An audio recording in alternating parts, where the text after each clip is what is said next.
Dans la même joie de célébrer la semaine universitaire, les activités ont eu lieu mercredi le 1er septembre 2021 au campus Rohero. Les enseignants-chercheurs, les personnels administratifs et techniques, les étudiants de tous les paliers et les partenaires externes étaient fortement mobilisés pour célébrer cette journée avec brio. Dans son discours d'accueil aux participants, le doyen de l'Institut de pédagogie appliquée, IPEA en sigle, a procédé à l'accueil des invités. Il a brièvement présenté cet institut et ses centres de recherche. La dite institution a pour mission d'assurer la formation de qualité et recherche innovante des disciplines des domaines scientifiques, littéraires, didactiques et la pédagogie d'enseignement-apprentissage de la population humanitaire en général et la jeunesse burundaise en particulier. Dans son organisation, l'IPEA comprend 6 départements. Il y a le département d'anglais, biologie-chimie, français, mathématiques, physique et technologie et le département de Kirundi-Kiswahili. Le directeur de la recherche et de l'innovation qui avait rehaussé de sa présence les activités de cette journée a tracé les orientations de la célébration de la semaine universitaire ainsi que les résultats attendus. Pour les facultés instituts, cette semaine est une occasion de porter à la connaissance du public les filières de formation disponibles à tous les niveaux. Elle peut également être une occasion de fidéliser les lieux de stage des étudiants.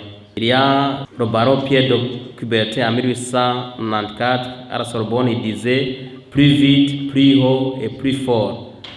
Si aujourd'hui on a été un peu faible, on aimerait que l'année prochaine on soit plus vite, plus haut et plus fort.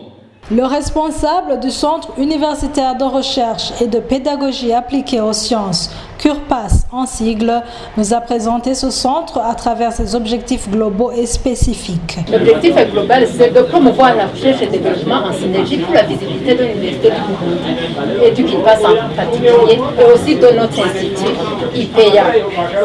Les objectifs spécifiques sont affichés là-bas. Il y a la promotion de la recherche multidisciplinaire entre les enseignants-chercheurs du CURPAS et d'autres partenaires. Le deuxième objectif spécifique, on a un cadre, parce qu'on a un master qui date de 2019. On va donc, la première promotion est en train de faire la session de rattrapage. On a un cadre en même temps des travaux de recherche donc les mémoires. Le troisième objectif spécifique, on soit des projets de recherche et développement et on essaie de réaliser des expertises dans divers domaines intéressants qui passent. Et puis le quatrième objectif spécifique, c'est on crée et on renforce l'engouement dans l'apprentissage des sciences dans le système éducatif burundais. Et puis on crée un centre de concertation normalement entre le CURPAS et les concepteurs des programmes de l'enseignement fondamental et du poste fondamental. On renforce aussi les capacités des formateurs. On crée un cadre de pilotage pour le développement dans l'esprit d'entrepreneuriat chez les jeunes du niveau fondamental et du poste fondamental. À leur tour, les responsables des laboratoires ont fait état des lieux de leurs entités de recherche, à savoir le laboratoire de nutrition et phytochimie, écologie et environnement appliqué, didactique des sciences appliquées à l'enseignement et le laboratoire des sciences exactes et appliquées. C'est le laboratoire de nutrition, phytochimie ici en bas, d'écologie et environnement appliqué, LNPA. Donc c'est un laboratoire qui a plusieurs axes, notamment les axes qui sont l'environnement. Nous avons également l'axe de recherche qui est en rapport avec la nutrition. L'autre élément, axe de recherche, c'est les zones humides. Nous avons un autre élément qui est la toxico-écologie. Donc nous avons 3 équipes de recherche ici, tous ces axes-là se réalisent au sein de 3 équipes de recherche.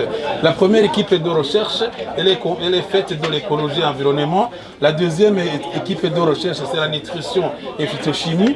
Et la troisième équipe de recherche, c'est l'aménagement et la gestion des écosystèmes humides. Laboratoire de sciences exactes et appliquées. C'est un laboratoire qui est composé de 3 équipes de recherche. Et la première équipe, c'est l'équipe de physique-technologie.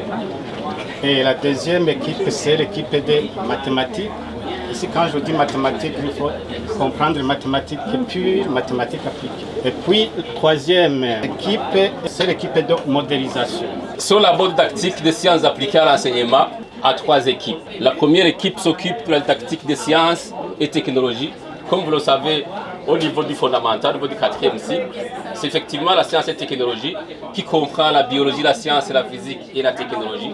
Et notre centre, à travers le labo, va essayer effectivement d'appuyer, disons au niveau du ministère, avec les généraux qui s'en occupent, pour pouvoir effectivement promouvoir la didactique pour que nos jeunes élèves du fondamental puissent effectivement comprendre la matière qui est dispensée, à savoir la biologie, la chimie, la physique et la technologie. Mais parallèlement à ça, effectivement, il y a la didactique des mathématiques. La troisième équipe, c'est la pédagogie des sciences. Cette journée était riche en communication scientifique, exhibition des résultats de recherche et démonstration à partir des Skills Labs. Ici, on vous montre les différentes parties internes d'une plante ligneuse. Vous avez la moelle. Ici, c'est ce qu'on appelle la petite ligne là. C'est ce qu'on appelle le cambium. Et ici, c'est le phloème, ce qu'on appelle communément l'écorce. Et ici, vous avez les différentes couches externes qu'on appelle les cernes, qui se forment à partir de cette petite membrane. Donc, si vous coupez du bois âgé de quelques années, eh bien, vous allez trouver des cercles concentrés. C'est ça qu'on appelle des cercles.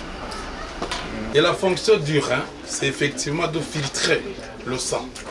Donc il y a la filtration, il y a la réabsorption de l'eau, pas les reins. Ça se fait au niveau rénal. Alors donc ce qui se passe maintenant, vous voyez, il y a les vaisseaux sanguins qui sont là. C'est-à-dire que les reins sont constamment irrigués par les reins, le sang.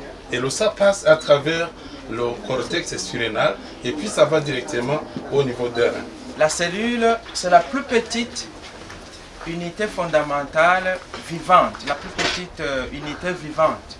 Si je dis quelque chose qui est vivant, ça veut dire, par exemple, qui respire, qui se nourrit, qui se multiplie, comme la reproduction, mais aussi qui excrète des déchets. Parce que si on se nourrit, on n'utilise pas tout ce dont on se nourrit, on excrète aussi les déchets.